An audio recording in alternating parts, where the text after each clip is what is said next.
سلامونه وخت مو بخیر. نن سه شنبه د قوس یا لیندۍ 14 او د ډسمبر 3 نیټه ده. پام وکړئ د موج نیوز خبري ټولګې ته په پیل کې هم د څو مهمو خبرونو سرټکي.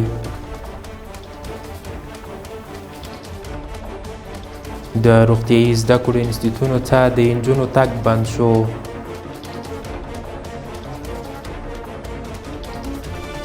د ملګرو ملتونو امنیت شورا د افغانستان پر وضعیت بحث کوي.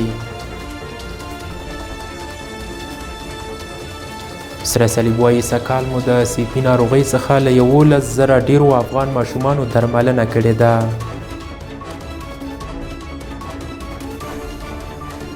او اسرائیلو پوځ د حزب الله ځوابي بریدونو کې لسګونه اهداف ویشتلي دي.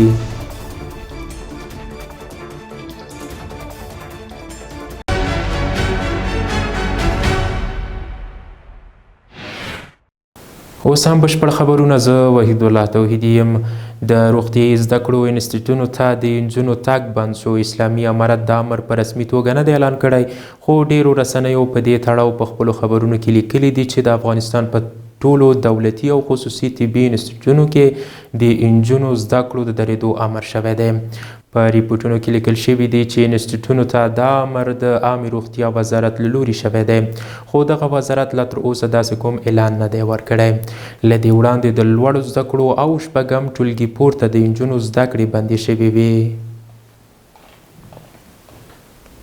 د ملګرو ملتونو امنیت شورا اعلان کړی چې په ډسمبر کې به د افغانستان د وضعیت په اړه ځانګړې غونډه وکړي.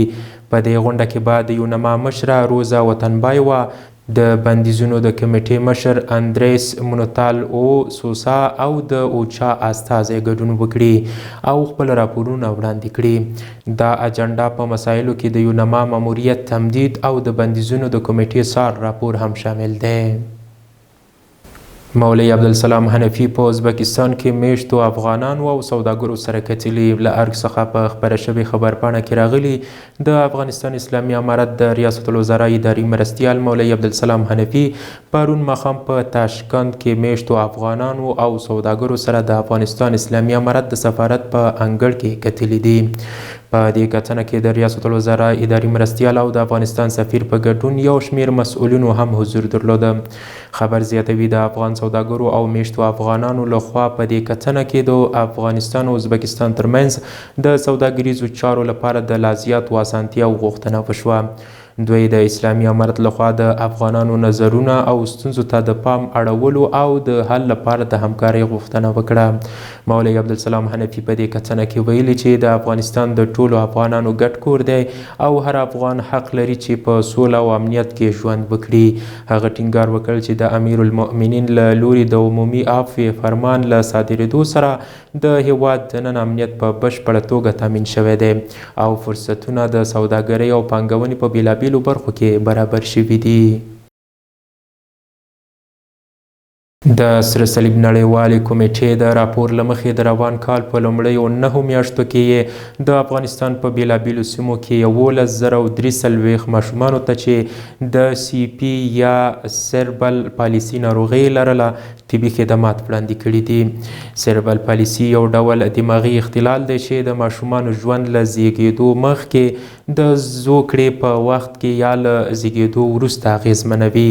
د سره صلیب په وینا تیر کال په ورته موده کې د 11,296 ماشومانو درملنه شوې وه. چین ته د افغانستان د عامې روغتیا وزیر سفر. د افغانستان د عامې روغتیا وزارت یو خبرپاڼې په خپرولو سره ویلي چې د یاد وزارت وزیر مولوي نور جلال جلالي د روغتیا په برخه کې د دوه اړخیزو همکاریو د پیاوړتیا په موخه چین ته رسېدلی دی. خبر زیاتوي ښاغلی جلالي به د نړیوال روغتیايي کنفرانس په ترڅ کې له روغتیايي مراکزو او مسؤلینو سره ملاقاتونه وکړي ترڅو د هیواد د روغتیايي سیستم لا پرمختګ وکړي. د افغانستان او ترکمنستان ترمنځ په سرحدي سیمه کې د لنډمهاله بندر په جوړښت خبرې شوي. افغانستان اسلامي امارت د مالیې وزارت مسؤلین وایي چې د افغانستان او ترکمنستان ترمنځ په سرحدي سیمه کې د موقت بندر د جوړښت په تړاو د دواړو لورو په یوه ګډه کتنه کې هر اړخیزې خبرې او اترې شوي دي. په دې هکله د مالیې وزارت د ګمرکونو عوایدو د معین مفتي عبدالمتین سعید په مشرۍ د کانونو او پټرولیم، ملي دفاع، کورنیو چارو او د قومونو، قبایلو او سرحدونو چارو وزارتونو او د استخباراتو لوی ریاست ګډ پلاوي د ترکمنستان د سرحدونو چارو وزارت له معین المانوف، د ټاپي پروژې له رئیس مراد امانوف او د یاد هیواد د بهرنیو چارو وزارت له استازي سره کتلي او یاد بندر په اړه یې هر اړخیزې خبرې او د نظرونو تبادله کړې ده. د افغانستان اسلامي امارت د مالیې وزارت څخه په خپره شوې خبرپاڼه کې په دې اړه ویل شوي چې په دغه کتنه کې دواړو لورو د ټاپي پروژې لپاره د افغانستان خاورې ته د تخنیکي کارکوونکو، وسایلو او ماشینرۍ د لیږدولو، د کارکوونکو د ویزو او کاري ساعتونو د مشخصولو او د ټاپي پروژې د تجهیزاتو د اسانه لیږد په موخه د افغانستان او ترکمنستان د سرحدي سیمې اسلیم چشمه کې د لنډمهاله بندر د جوړېدو په هکله خبرې شوي دي. د کرنې وزارت مرستیال ایران ته د اوبو لګولو د پرمختللو میتودونو څخه د لیدنې په موخه سفر کړی. د کرنې اوبو لګولو او مالدارۍ وزارت مسؤلین وایي چې د دې وزارت د کرنې اوبو لګولو او مالدارۍ مرستیال مولوي صدراعظم عثماني د یو ګډ پلاوي په مشرۍ د ایران اسلامي جمهوریت په رسمي بلنه د یاد هیواد د اوبو او خاورې د طرحې په برخه کې د ظرفیتونو، وړتیاوو او ټکنالوژیو او په ځانګړي ډول د اوبو لګولو پرمختللو میتودونو د لیدنې په موخه ایران ته سفر کړی. ایران ته د کرنې اوبو لګولو او مالدارۍ وزارت د مرستیال یاد سفر د دواړو هیوادونو د کرنې وزارتونو ترمنځ د لا زیاتې همغږۍ د رامنځته کولو په موخه ترسره شوي.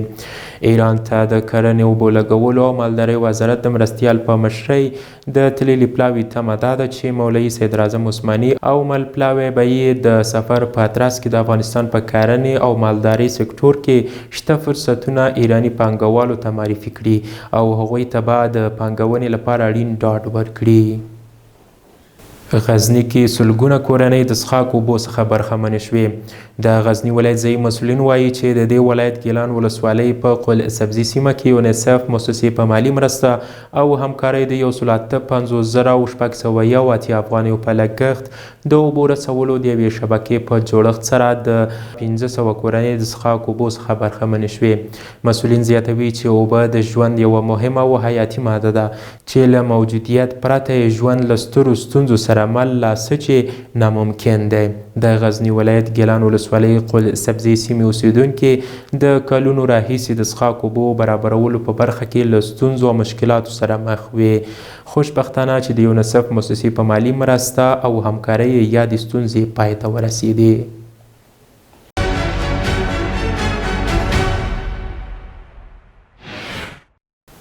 اوس هم پام وکړئ یو بهرني خبر ته.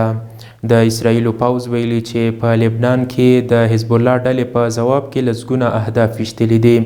د لبنان روغتیا وزارت ویلي چې په دې بریدونو کې 9 کسان وژل شوي چې 15 په حارس او 4 په طلوسه کې وو. حزب الله د اسرائیلو په شبعه ځمکو باندې 2 ګولې توغولې چې دې سره د اسرائیلو پوځ بریدونه پیل کړل. د امریکا او فرانسې په منځګړیتوب اوربند شوی خو دواړو لورو د اوربند ماتولو تورونه پورته کړي دي. د موج نیوز درنو کتونکو دا و د دې مهال مهم او وروستي خبرونه. تر بیا ښه وخت.